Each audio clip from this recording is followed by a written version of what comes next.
Thousands of Peruvians march in the capital.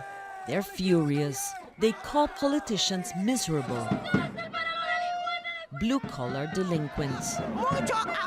This is abuse. We make miserable salaries. How is it possible that officials fill up their pockets?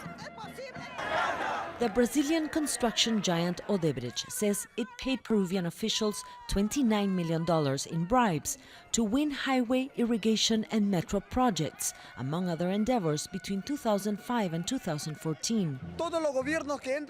Every incoming government looks for power only to rob the people's wealth.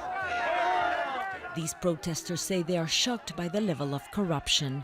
3 former presidents, 8 former ministers and other officials implicated or suspected of having illegally dealt with Brazilian construction companies.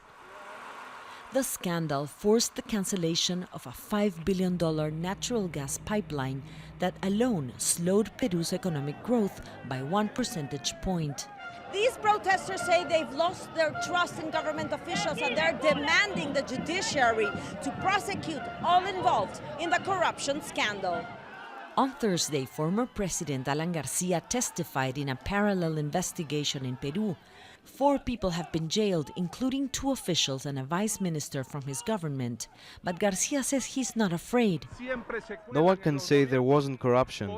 Corrupt people always filter into governments and take advantage of situations. The government issued an international arrest warrant for former President Alejandro Toledo for peddling and money laundering. Odebrecht says it paid him $20 million in bribes. Toledo denies wrongdoing.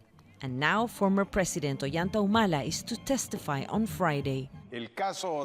President Pedro Pablo Kuczynski said he signed executive measures to bar corrupt officials and companies from working for the government. But even Kuczynski will be called to testify. A recent opinion poll says 80% of Peruvians say all politicians are corrupt. Protesters here say they're still shocked, though, at the way crime in office continues to pay. Mariana Sanchez, Al Jazeera, Lima, Peru.